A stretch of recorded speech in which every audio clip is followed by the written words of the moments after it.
এই ভিডিওতে আমি তোমাদের আজকে পি ব্লক এলিমেন্টস যে চ্যাপ্টারটা আছে সেই চ্যাপ্টারটার একটা ইন্ট্রোডাক্টরি ক্লাস নেব।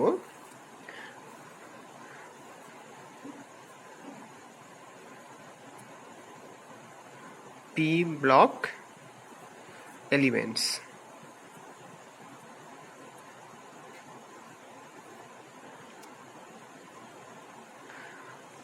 তো পি ব্লক এলিমেন্টসের মধ্যে কোন এলিমেন্টসগুলো রয়েছে, যে সমস্ত এলিমেন্টসগুলোর একেবারে বাইরে যে ইলেকট্রনটি ঘুরছে সেই ইলেকট্রনটা যদি পি অরবিটালে থাকে তাহলে সেই এলিমেন্টকে আমরা পি ব্লক এলিমেন্টসের মধ্যে ফেলবো এবং পি ব্লক এলিমেন্ট বলবো। বাইরের ইলেকট্রনটি পি অরবিটালে থাকতে হবে, একেবারে যে আউটার মোস্ট ইলেকট্রন রয়েছে সেটা পি অরবিটালে থাকবে এবং তাদের একটা জেনারেল ইলেকট্রনিক কনফিগারেশন আউটার সেলের মানে ভ্যালেন্স সেলের ইলেকট্রনিক কনফিগারেশন আমরা এইভাবে বলি যে NS2 NP। এই পিতে 1 থেকে 6 মানে 1 থেকে 6 এই নাম্বারের ইলেকট্রন থাকতে পারে এবং এই সমস্ত এলিমেন্টসগুলোকে আমরা পি ব্লক এলিমেন্টস বলবো। এবং পিরিয়ডিক টেবিলে ওই পি ব্লক এলিমেন্টসগুলোকে রাখা হয়েছে গ্রুপ নাম্বার 13 থেকে গ্রুপ নাম্বার 18 পর্যন্ত।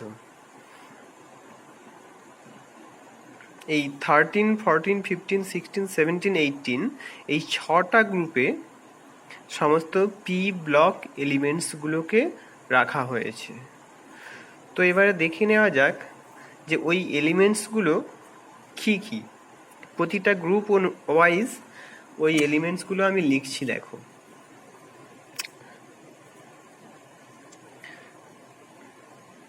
13 গ্রুপ নাম্বার, এটা 13, 14, 15, 16, 17, 18টাকে আমি একটু ওপরে লিখছি, 18। এই গ্রুপ 13-এ কী কী এলিমেন্টসগুলো আছে দেখো। গ্রুপ 13-এ রয়েছে বোরন, অ্যালুমিনিয়াম, গ্যালিয়াম,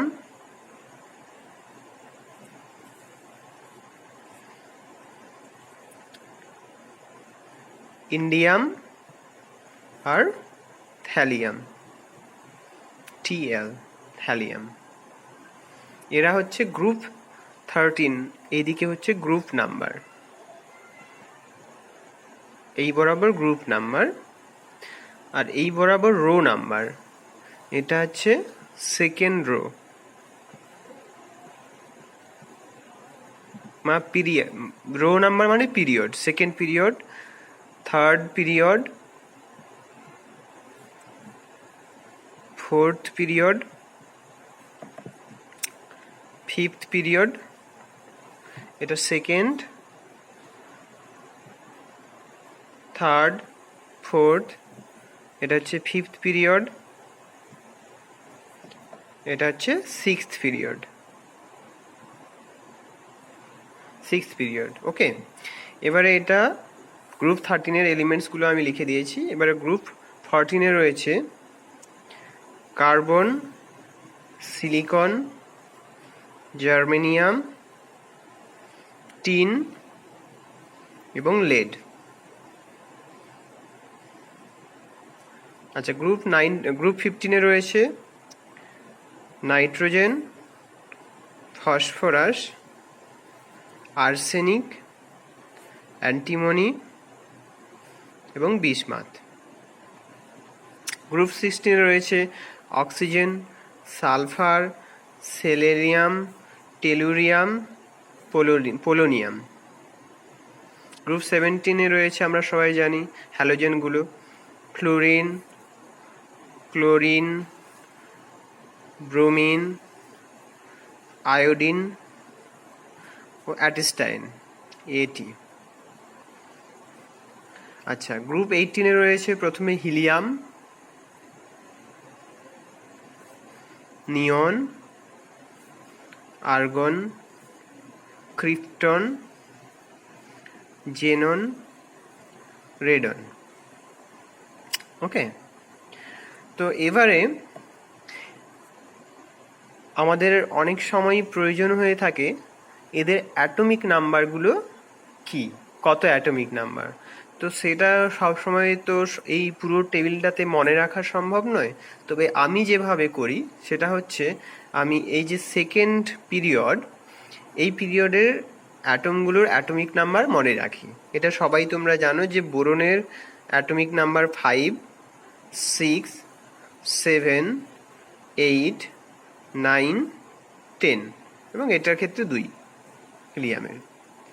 এবারে প্রতিটা ক্যালকুলেশনটা আমি এভাবে করি, এই এই এই গ্রুপ বরাবর যদি আমি নিয়নেরটা জানি,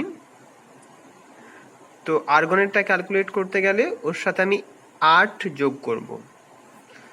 তারপর আর্গন থেকে ক্রিপ্টনে যাওয়ার জন্য 18, তারপর ক্রিপ্টন থেকে জেননে যাওয়ার জন্য 18 যোগ করব, তারপর জেনন থেকে রেডনে যাওয়ার জন্য আমি 32 যোগ করব।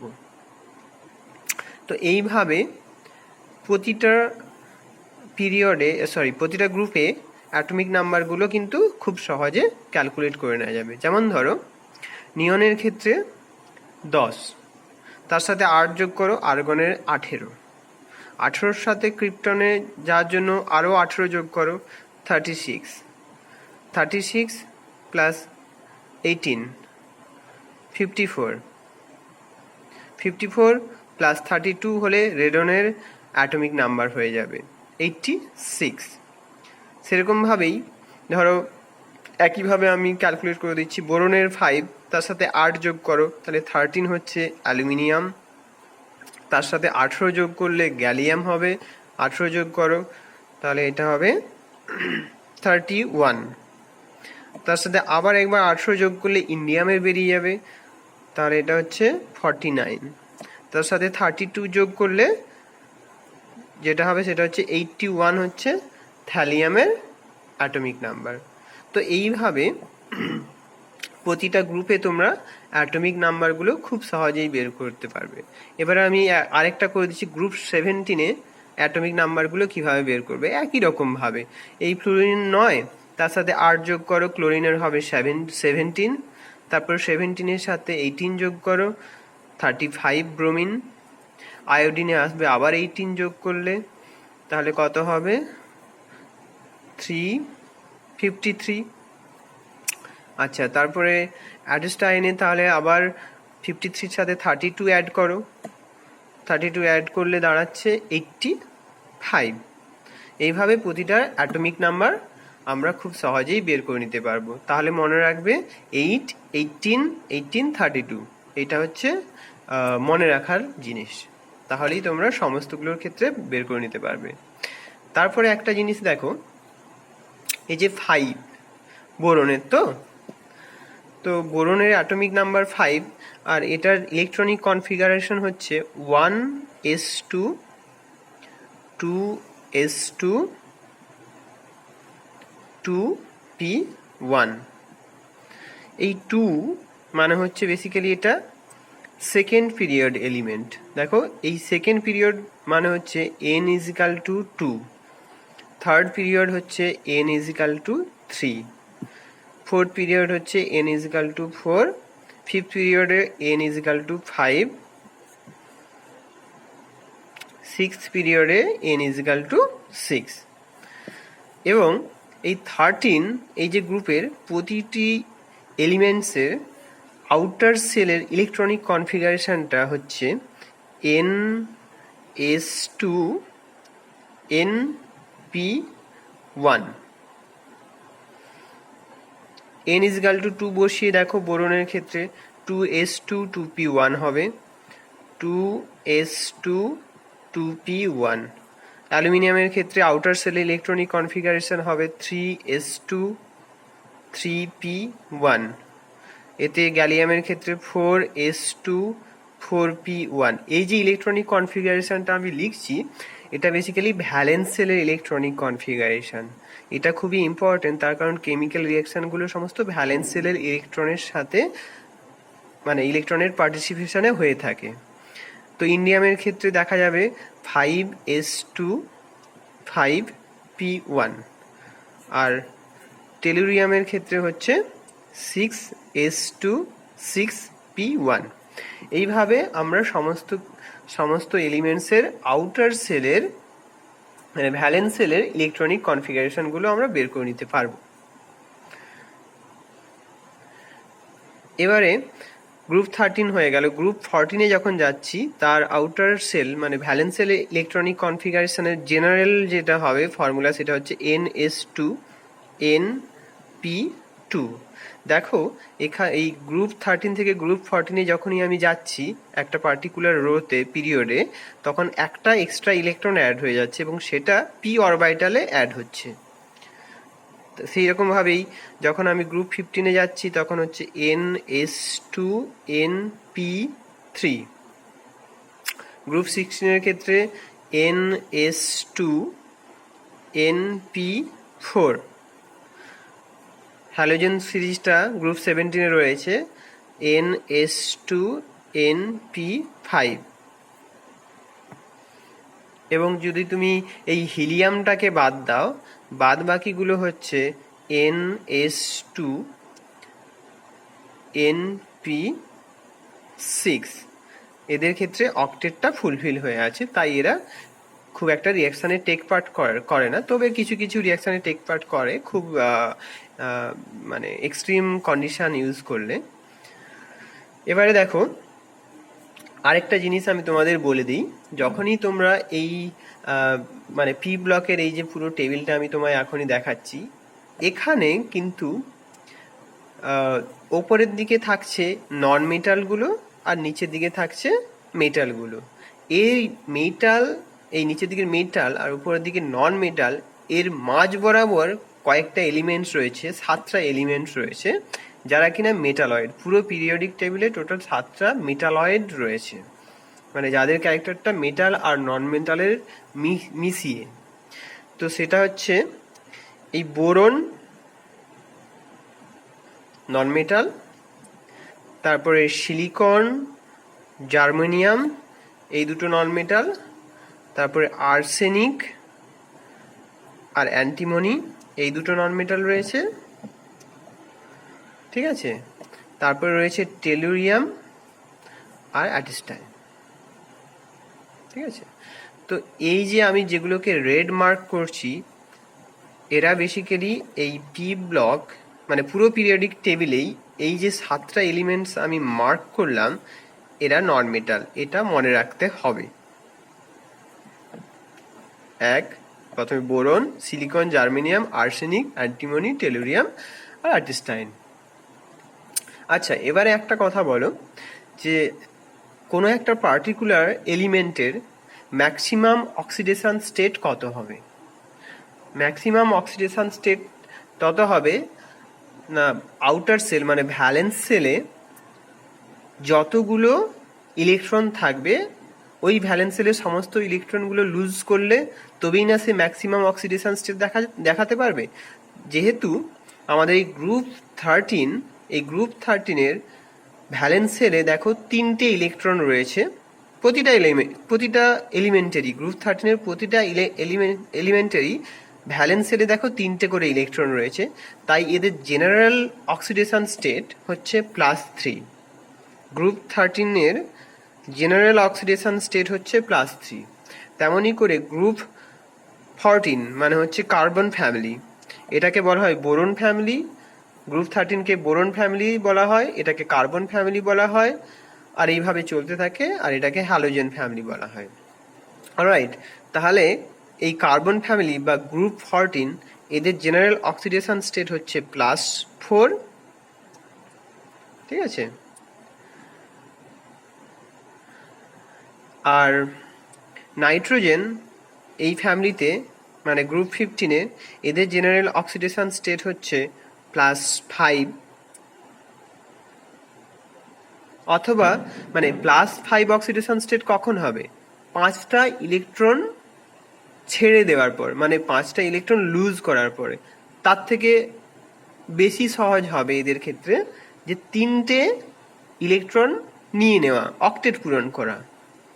তাই এদের ক্ষেত্রে অক্সিডেশন স্টেট +5 হতে পারে অথবা -3 হতে পারে। তেমনই করেই এই গ্রুপ 16-এর অক্সিডেশন স্টেট +6 অথবা -2 হতে পারে, 6টা ইলেকট্রন ছাড়া অথবা 2টো ইলেকট্রন নিয়ে দিয়ে অক্টেট পূরণ করে নেওয়া। তেমনইভাবে গ্রুপ 17 এই হ্যালোজেন সিরিজের +7 অথবা -1, +7টা খুব রেয়ারলি হয়ে থাকে, -1টাই বেশি হয়ে থাকে। আর এদের তো বেসিক্যালি কোনো অক্সিডেশন হয় না, ইলেকট্রন ওরা ছাড়ে না, কারণ অক্টেট পূরণ করে রয়েছে। তাহলে আমরা এখানে কি শিখলাম? এখানে আমরা একটা ইম্পর্টেন্ট জিনিস শিখলাম, যেটা কিনা মনে রাখার বিষয়। সেটা হচ্ছে যে ম্যাক্সিমাম অক্সিডেশন স্টেট একটা পি ব্লক এলিমেন্ট শো করবে যত ম্যাক্সিমাম অক্সিডেশন স্টেট কত হবে না, equal to its valence shell electron. The maximum oxidation state, আমি OS হিসেবে লিখলাম শর্ট ফর্মে, shown by a P block element is equal to its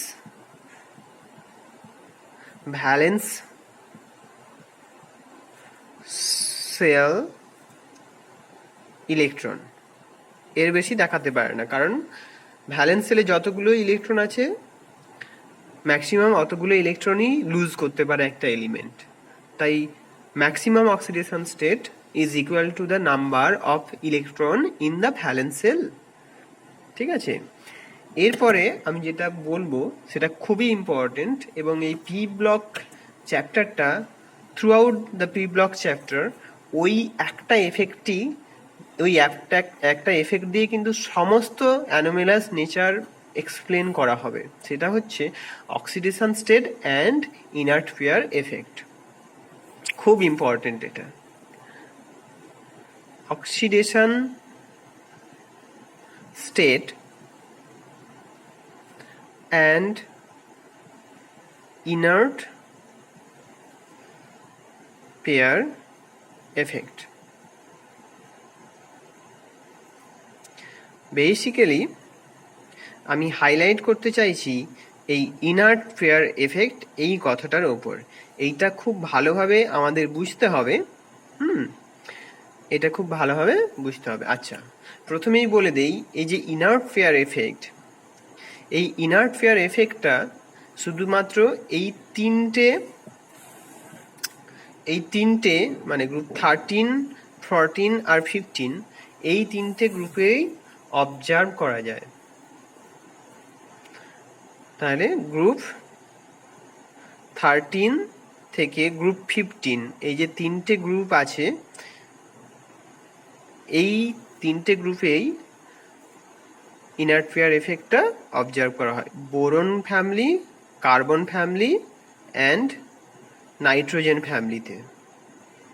আচ্ছা, অনেক হলো, এবারে বোঝাতো যাক ইনার্ট পেয়ার এফেক্টটা কী জিনিস। এটা বোঝানোর জন্য আমি তোমাদের প্রথমে একটু সময় নেব, সময় নিয়েই বোঝাই, কারণ এটাই হচ্ছে এই চ্যাপ্টারটার মূল বোঝার বিষয়। আচ্ছা, প্রথমে আমি গ্রুপ 13, এই যে গ্রুপটা রয়েছে, boron, aluminium, gallium, indium, thallium, আমি এই গ্রুপটাকে নিয়ে এই ইনার্ট পেয়ার এফেক্টটা বোঝাচ্ছি। এবং সেম জিনিস এই গ্রুপ 14 মানে কার্বন ফ্যামিলি আর গ্রুপ 15 মানে নাইট্রোজেন ফ্যামিলিতে সেম আইডিয়াটা অ্যাপ্লাই হবে। তো বোরন ফ্যামিলিতে প্রথমে বোরন রয়েছে। এই বোরনের অ্যাটমিক নাম্বার হচ্ছে 5। এবার আমাকে বলো অ্যাটমিক নাম্বার 5 মানেটা কি? এই অ্যাটমিক নাম্বার 5 এই কথা দিয়ে আমরা দুটো জিনিস ইনফরমেশন আমরা বুঝি। সেটা হচ্ছে এই অ্যাটমটার মধ্যে 5টা ইলেকট্রন নিউক্লিয়াসের বাইরে ঘুরছে, আর ওই ইলেকট্রনগুলো নেগেটিভলি চার্জড। 5টা ইলেকট্রন যেমন বাইরে ঘুরছে নিউক্লিয়াসের মধ্যে, তেমনি ওর করেসপন্ডিং 5টা প্রোটন রয়েছে যেটা কিনা পজিটিভলি চার্জ। তাহলে আমি প্রথমে নিউক্লিয়াসটা আঁকি, নিউক্লিয়াসটা এক্সপ্লেন করি। নিউক্লিয়াসের মধ্যে 5টা পজিটিভ চার্জ রয়েছে। এইটা ধরো বোরনের নিউক্লিয়াস, 5টা পজিটিভ চার্জ রয়েছে। আর এই নিউক্লিয়াসের বাইরে 5টা ইলেকট্রন বিভিন্ন কক্ষে ঘুরছে, ঠিক আছে। তো প্রথম হচ্ছে 1s2, এটা হচ্ছে ইনার অরবিটাল। তারপরের অরবিটালে রয়েছে 2s2 2p1, এইটা হচ্ছে আমার ইনার অরবিটাল, এইটা হচ্ছে ইনার অরবিটাল, এটা হচ্ছে আউটার অরবিটাল বা ভ্যালেন্স শেল বলতে পারো, ভ্যালেন্স শেল, ঠিক আছে। তো এবারে একটা জিনিস লক্ষ্য করো, এই যে 5 ইউনিট পজিটিভ চার্জ আর বাইরে যে ইলেকট্রনগুলো ঘুরছে তারা তো নেগেটিভলি চার্জ, তার মানে এই নিউক্লিয়াস ওই ইলেকট্রনগুলোকে অ্যাট্রাক্ট করবে। এবারে কতটা পরিমাণ অ্যাট্রাক্ট করবে, এই যে ইনার ইলেকট্রনটা আছে, এই ইনার ইলেকট্রনটা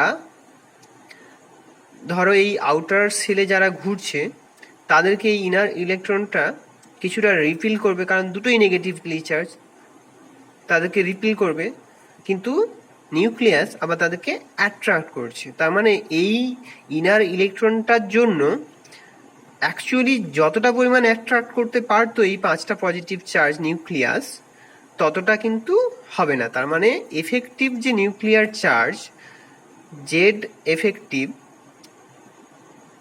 সেটা সবসময়ই লেস দেন জেড হবে। মানে তুমি যদি এই -1 আর +5 Q1 Q2 ধরে কুলম্বিক অ্যাট্রাকশনটা ক্যালকুলেট করতে চাও, তাহলে দেখবে যতটা ভ্যালু হবে অ্যাকচুয়ালি যেটা অবজার্ভ করা হবে মানে এফেক্টিভ নিউক্লিয়ার চার্জ, সেটা কম হবে। এবং এই জেড এফেক্টিভ মানে হচ্ছে এই ইলেকট্রনটাকে বাইরের থেকে নিউক্লিয়াস ভেতরের দিকে অ্যাট্রাক্ট করছে কতটা পরিমাণে, সেটার ইন্ডিকেশন।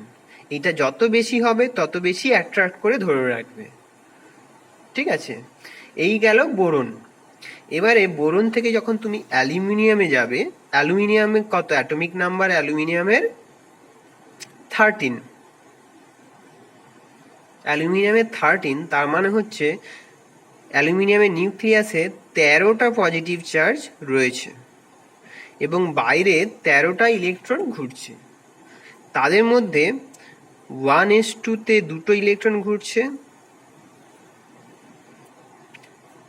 ঠিক আছে। 2s2 2p6, দ্বিতীয় কক্ষে 8টা ইলেকট্রন ঘুরছে, 8 2 10 হয়ে গেল।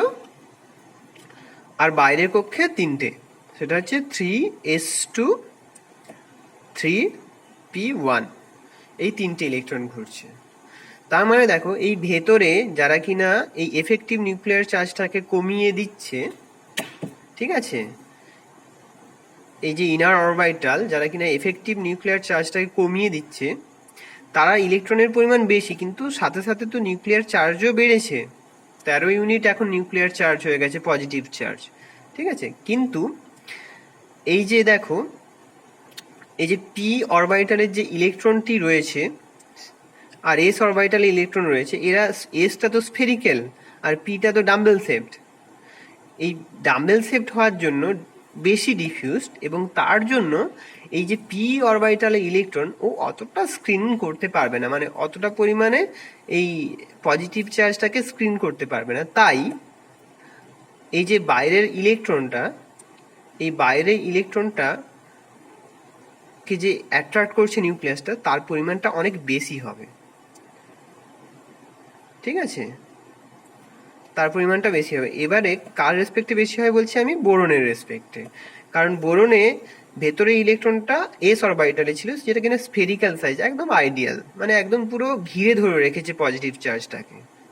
কিন্তু এক্ষেত্রে এস ইলেকট্রনও আছে, পি ইলেকট্রনও আছে, কিন্তু পি ইলেকট্রনগুলো অত ভালো করে ঘিরে ধরতে পারে না, কিন্তু পি ইলেকট্রনটা অ্যাড হওয়ার জন্য এতে তো পজিটিভ চার্জও সাথে সাথে সমান পরিমাণে বেড়ে গেছে, তার মানে বেসিক্যালি কি এখানে পজিটিভ চার্জ বেড়েছে কিন্তু তার রেসপেক্টে এই ঘিরে মানে স্ক্রিন করার ক্ষমতা কম এরকম কিছু ইলেকট্রনও ঢুকে গেছে। তার জন্য এই যে বাইরের ইলেকট্রনগুলো যে যতটা আকর্ষণ, অনেক বেশি আকর্ষণ বল ফিল করবে নিউক্লিয়াসের থেকে।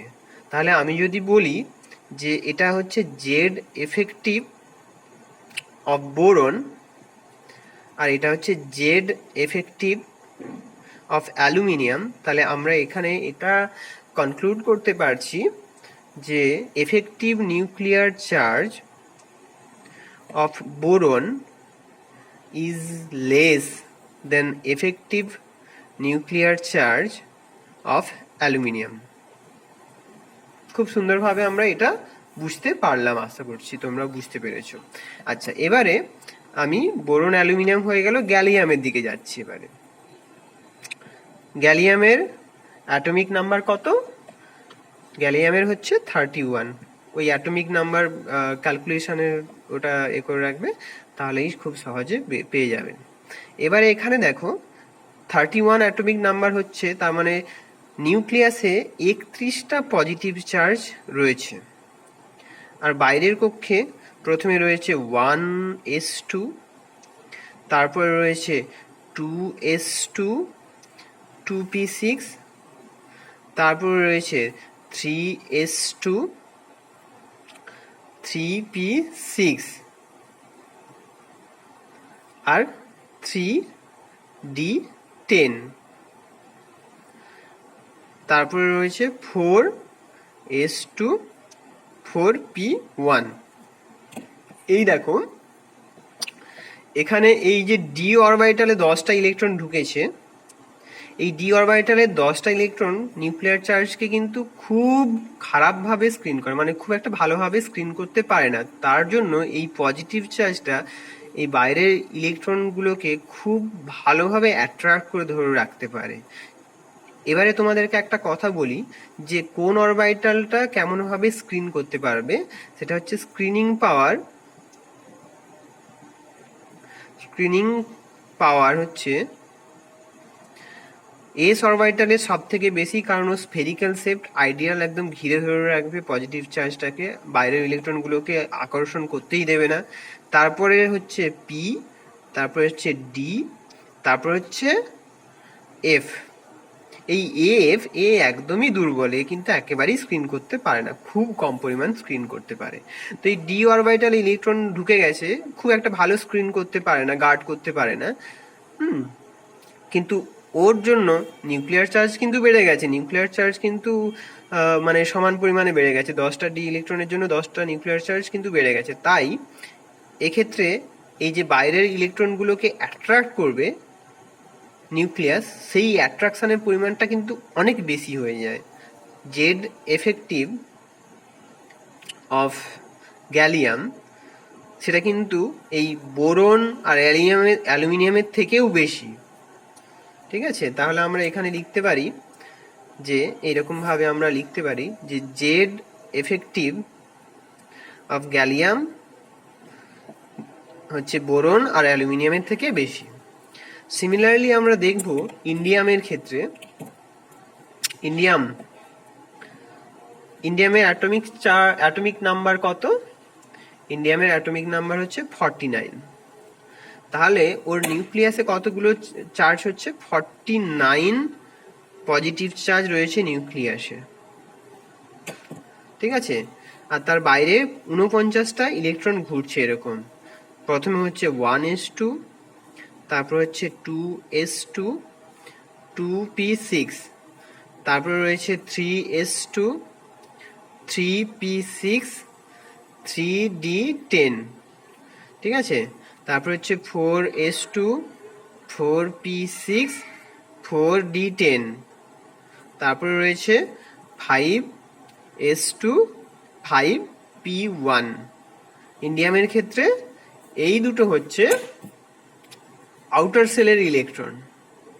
ঠিক আছে, ভ্যালেন্সিয়াল ইলেকট্রন।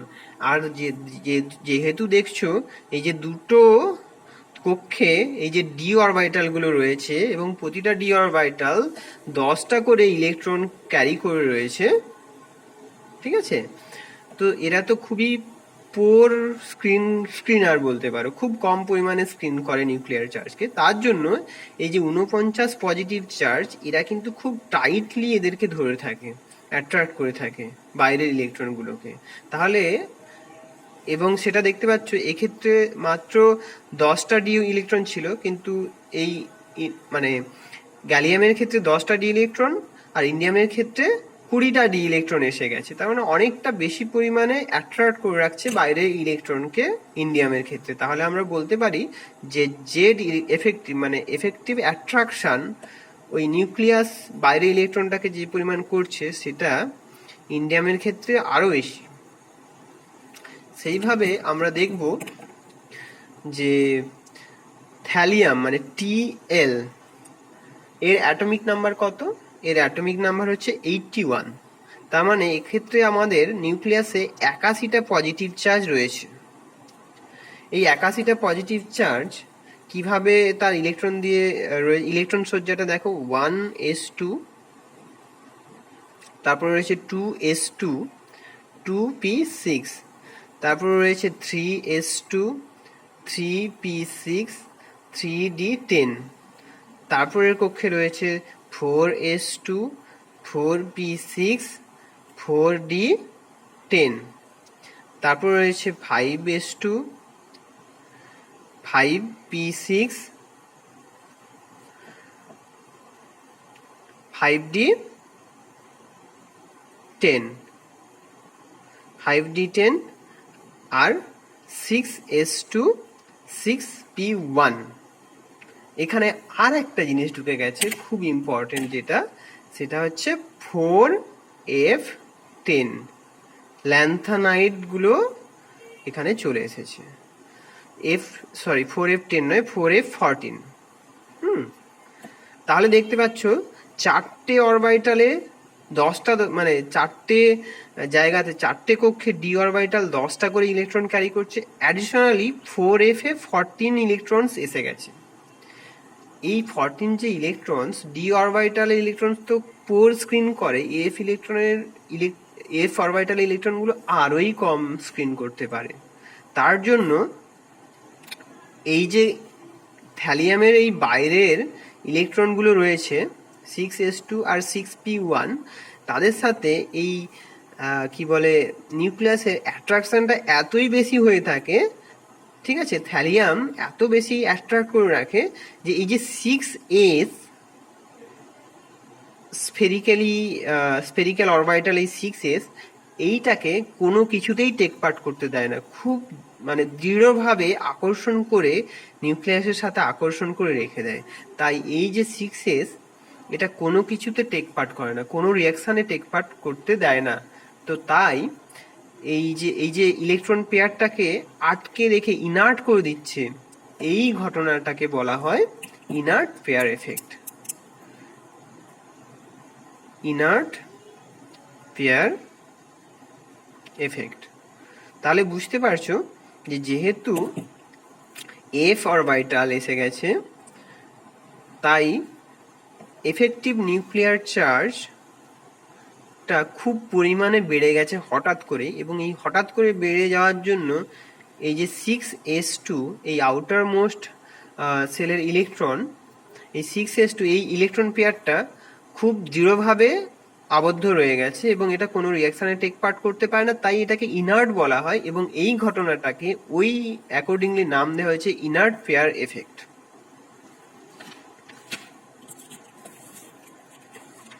এবার এই ইনার্ট পেয়ার এফেক্টটা তো আমরা বুঝলাম, কিন্তু এর কনসিকুয়েন্সটা কি, এর রেজাল্টটা কি? মানে এই ইনার্ট পেয়ার এফেক্ট হওয়ার জন্য কি কি জিনিসে আমরা পরিবর্তন দেখব, সেটা প্রথম যে পরিবর্তনটা আমরা লক্ষ্য করব সেটা হচ্ছে অক্সিডেশন নাম্বার বা অক্সিডেশন স্টেটে। আচ্ছা, তাহলে আমরা এই গ্রুপ 13 থেকে গ্রুপ 15 যেখানে ইনার্ট পেয়ার এফেক্টটা দেখা যাচ্ছে, সেই ইনার্ট পেয়ার ওই তিনটে গ্রুপ আরেকবার আমি লিখে দিচ্ছি এখানে। সেটা হচ্ছে গ্রুপ 13, গ্রুপ 14 আর গ্রুপ 15। এখানে রয়েছে boron, aluminium, gallium, indium, thallium. তো তোমরা দেখতে পাচ্ছ যখনই আমরা ইন্ডিয়াম থেকে থ্যালিয়ামে মুভ করছি তখনই এই কি বলে ল্যান্থানাইট কন্ট্রাকশনের জন্য হঠাৎ করে এফেক্টিভ নিউক্লিয়ার চার্জটা অনেকটা বেড়ে গেছে। আচ্ছা, গ্রুপ 14-এ রয়েছে কার্বন, সিলিকন, জার্মেনিয়াম, টিন এবং লেড। আর গ্রুপ 15-এ রয়েছে নাইট্রোজেন, ফসফরাস, আর্সেনিক, অ্যান্টিমনি এবং বিসমাথ। তো জেনারেল যে অক্সিডেশন স্টেট মানে গ্রুপ অক্সিডেশন স্টেট আমরা বলেছিলাম যে যেহেতু এর ইলেকট্রনিক কনফিগারেশন আউটার সেলের NH2NP1, তাই এর গ্রুপ অক্সিডেশন স্টেট ছিল +3, আর এর ছিল NH2NP2, তাই এর গ্রুপ অক্সিডেশন ছিল +4, আর এক্ষেত্রে NH2NP3, মানে টোটাল 5টে, তো গ্রুপ অক্সিডেশন স্টেট ছিল +5। ঠিক আছে, তো এক্ষেত্রে দেখা যাচ্ছে যে +3 +3 +3 এখানে পর্যন্ত ঠিক ছিল। +3 মানে কি ইলেকট্রন, 3টে ইলেকট্রন ডোনেট করে দিচ্ছে, তাই না? কিন্তু যেহেতু এই এফেক্টিভ নিউক্লিয়ার চার্জটা বেড়ে গেছে ইন্ডিয়াম থেকে থ্যালিয়ামের যাওয়াতে, বড্ড বেশি বেড়ে গেছে, যেহেতু ল্যান্থানাইট কন্ট্রাকশনের জন্য মানে 14F ইলেকট্রন এসে গেছে, তার জন্য এর 3টে ইলেকট্রন ডোনেট করতে পারবে না বা লুজ করতে পারবে না থ্যালিয়াম। দুটো যে এস অরবিটালের দুটো ইলেকট্রন পেয়ার ছিল, মানে ওই দুটো ইলেকট্রন পেয়ারটাকে ও ইনার্ট করে রেখে দিয়েছে, মানে ইনার্ট পেয়ার এই কথাটা আসছে এখান থেকেই। তো ওই দুটো ইলেকট্রন তো দিতে পারছে না, মানে এর ক্ষেত্রে তো ছিল 6s2, এই থ্যালিয়ামের ক্ষেত্রে 6s2 6p1 ছিল।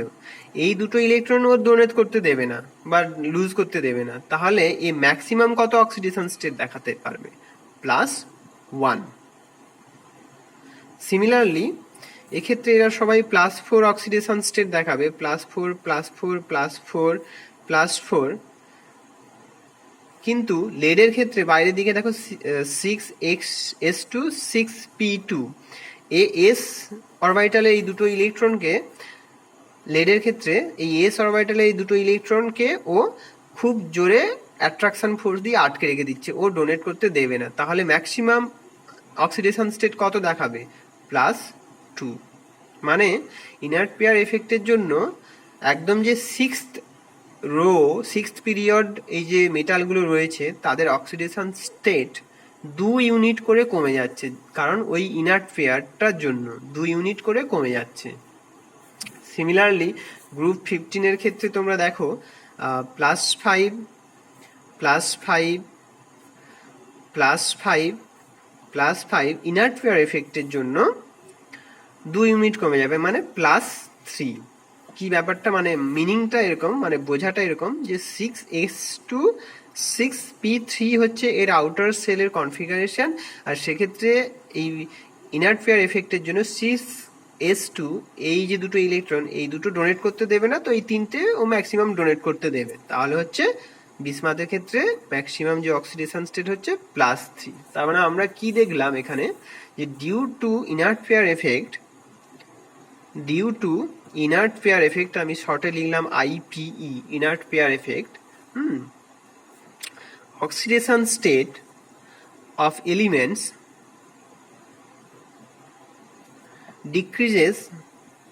decreases by 2 units।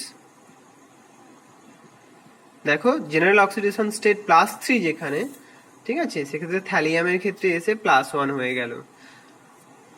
কার্বন সিরিজে +4 হচ্ছে জেনারেল অক্সিডেশন স্টেট, লেডের ক্ষেত্রে 2 ইউনিট কমে গিয়ে +2 অক্সিডেশন স্টেট হয়ে গেল। নাইট্রোজেনের ক্ষেত্রে +5 ছিল, পুরো গ্রুপটাই +5, কিন্তু বিসমাথের ক্ষেত্রে +3। এটা হচ্ছে ইনার্ট পেয়ার এফেক্টের জন্য হচ্ছে। তো এই যে এফেক্টটা তোমরা বুঝলে, এটা খুবই ইম্পর্ট্যান্ট একটা জিনিস, এবং এটা সমস্ত জায়গাতে যে কোনো অ্যানোমেলাস মানে যেখানেই এক্সেপশন আসবে মোটামুটি বেশিরভাগ ক্ষেত্রে এই এফেক্টটার কথা উল্লেখ করলে তোমরা উদ্ধার পেতে পারো। এবারে আমি বলি, এইটা তো একদম রেজাল্ট, মানে ইনার্ট পেয়ার এফেক্টের জন্য থ্যালিয়ামে গিয়ে তোমরা দেখতে পেলে যে +3 না +1 অক্সিডেশন স্টেটটা বেশি স্টেবল। তাহলে এক্ষেত্রে আমরা এটা বলতে পারি যে on moving down the group, ওপর থেকে যখন নিচের দিকে যাব, জেড এফেক্টিভটা ইনক্রিজ হতে থাকবে। On moving down the group,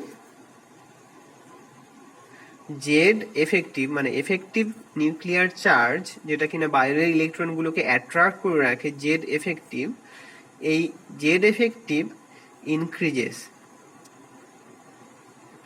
ওপর থেকে যখন নিচের দিকে যাবে ওই অ্যাট্রাকশনটা বাড়তে থাকবে। এই অ্যাট্রাকশনটা যখনই বাড়তে থাকবে, সেটার মানেটা দাঁড়াচ্ছে Das stability of lower oxidation state increases। যেহেতু জেড এফেক্টিভটা বাড়ছে নিচের দিকে যাওয়াতে, তার মানে কি ও বেশি পরিমাণ ইলেকট্রন ডোনেট করবে না, কম পরিমাণ ইলেকট্রন ডোনেট করবে। তার মানে বেসিক্যালি হায়ার অক্সিডেশন স্টেটগুলো আনস্টেবল হবে। হায়ার অক্সিডেশন স্টেট মানে হচ্ছে বেশি ইলেকট্রন লুজ করে যে অক্সিডেশন স্টেটটা জেনারেট হচ্ছে। তো যখন নিচের দিকে যাবে জেড এফেক্টিভটা বেড়ে যাচ্ছে, তাহলে বেশি ইলেকট্রন রিলিজ করতে পারবে না বা লুজ করতে পারবে না। তাহলে হায়ার অক্সিডেশন স্টেটগুলো আনস্টেবল হবে, হোয়ারেজ লোয়ার অক্সিডেশন স্টেটগুলো স্টেবিলাইজড হবে। এই রেসপেক্টে একটা প্রশ্ন খুবই ইম্পর্টেন্ট এবং বারে বারে পরীক্ষাতে আসে, সেটা হচ্ছে, প্রশ্নটা হচ্ছে which is better oxidising agent.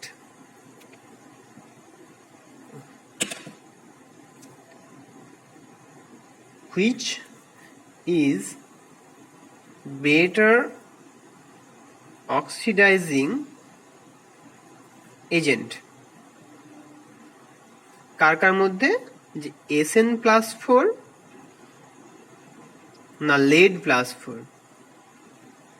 এই যে +4 দুটো অক্সিডেশন স্টেট রয়েছে, মানে বেসিক্যালি আমরা এসে গেছি গ্রুপ 14 এই কার্বন, সিলিকন, জার্মেনিয়াম, Sn মানে টিন আর লেড, এই দুটোর মধ্যে কে বেশি অক্সিডাইজিং এজেন্ট। অক্সিডাইজিং এজেন্ট মানে হচ্ছে যে অন্যকে অক্সিডাইজ করবে। কিভাবে অন্যকে অক্সিডাইজ করবে না, ও নিজে রিডিউস হবে। নিজে রিডিউস হতে গেলে ওকে ইলেকট্রন নিতে হবে। তাহলে Sn4+ দুটো ইলেকট্রন নেবে অক্সিডাইজিং পাওয়ার দেখানোর জন্য, ও দুটো ইলেকট্রন নেবে দিয়ে Sn2+ তৈরি হবে। আর লেডের ক্ষেত্রেও তাই, 4+ ছিল, অক্সিডাইজিং এজেন্ট হিসেবে কাজ করতে গেলে ওকে দুটো ইলেকট্রন নিতে হচ্ছে। দুটো ইলেকট্রন নিয়ে ও lead2+ তৈরি করবে। ঠিক আছে, এবারে দেখো এই Sn2+ আর এই lead2+ এর মধ্যে কে বেশি স্টেবল। ইনার্ট পেয়ার এফেক্টের জন্য lead2+ বেশি স্টেবল, কারণ এতে F ইলেকট্রনগুলো ঢুকে আছে।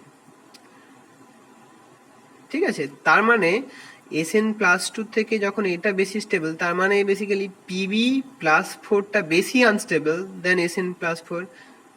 এই Pb+4,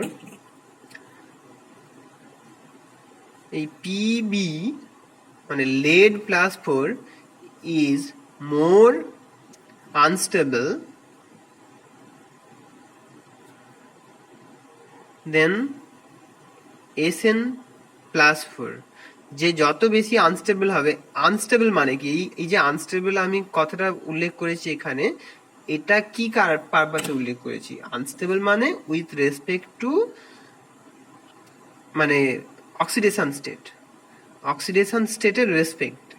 অক্সিডেশন স্টেটের রেসপেক্টে মানে কি, Pb+4 এর ইলেকট্রন নেওয়ার ক্যাপাবিলিটিটা অনেক বেশি দেন Sn+4। ঠিক আছে, আমি বরং এটাকে এই স্টেটমেন্টটাকে আমি ঘুরিয়ে লিখছি, কারণ এইটা কনফিউজিং হতে পারে। Pb+4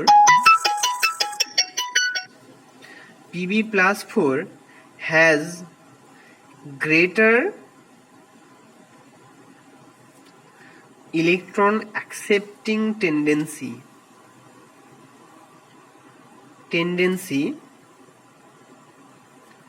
then Sn+4। তার মানেই হচ্ছে যে lead+4 is more oxidizing agent, greater oxidizing or more oxidizing agent, more oxidizing agent than Sn4+। ঠিক আছে, আচ্ছা তোমাদের কয়েকটা আমি কোয়েশ্চেন দিয়ে দিই যেটা কিনা ইনার্ট ফেয়ার এফেক্ট সম্পর্কিত। সেই কয়েকটা কোয়েশ্চেন খুবই সহজ।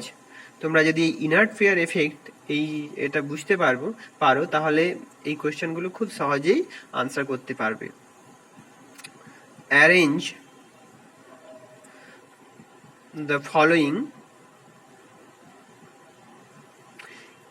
in stability order। ঠিক আছে, প্রথম কি, 1 নম্বর হচ্ছে ইন্ডিয়াম 3+, গ্যালিয়াম 3+, অ্যালুমিনিয়াম 3+। 2 নম্বর হচ্ছে ইন্ডিয়াম মনোপজিটিভ মানে একটা প্লাস, গ্যালিয়াম একটা প্লাস, অ্যালুমিনিয়াম +1। 3 নম্বর প্রশ্ন হচ্ছে lead 2+, জার্মেনিয়াম 2+, আর জার্মেনিয়াম এটা, আর টিন 2+। 4 হচ্ছে lead 2+ আর lead 4+। দেখো, ইনার ফেয়ার এফেক্টের জন্য যখনই একটা গ্রুপের ওপর থেকে নিচে যাবে, যে কোনো একটা গ্রুপের ওপর থেকে যখন নিচের দিকে যাবে তখন লোয়ার অক্সিডেশন স্টেটের স্টেবিলিটি বাড়বে, হায়ার অক্সিডেশন স্টেটের স্টেবিলিটি কমবে। তাহলে আমি ওই এটা লিখে দেই, ওখান থেকেই এই সমস্ত অ্যান্সারগুলো করে নিতে পারবে। Due to inert pair effect on moving down a group, stability of higher oxidation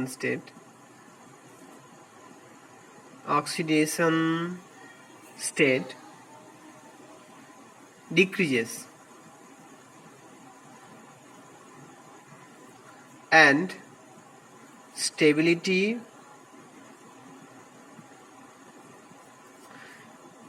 of lower oxidation state increases।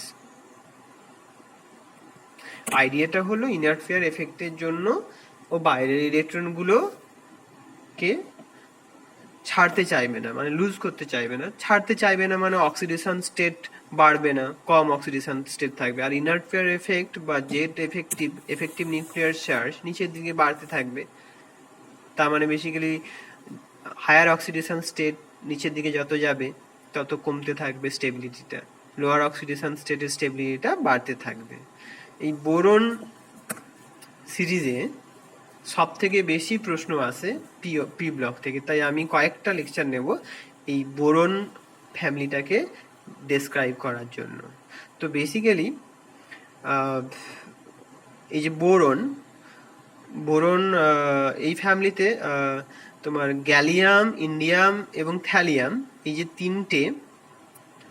তিনটে এলিমেন্ট রয়েছে, এরা কিন্তু +3 সাথে সাথে +1 দেখায় না যে একেবারে তা নয়, +1ও দেখায়, কিন্তু এরা সব +1 বা +3, এটা খুবই রেয়ার, ঠিক আছে। +1 +3, ইন্ডিয়াম আর গ্যালিয়াম এরা +3 +1 দেখায়, কিন্তু থ্যালিয়ামের ক্ষেত্রে +1টাই বেশি দেখায়, +3 হয় না, বা হলেও খুবই আনস্টেবল ও ভেঙে যাবে, ঠিক আছে। তো নেক্সট ক্লাসে আমি বোরন ফ্যামিলি মানে গ্রুপ 13 ডিসকাস করব।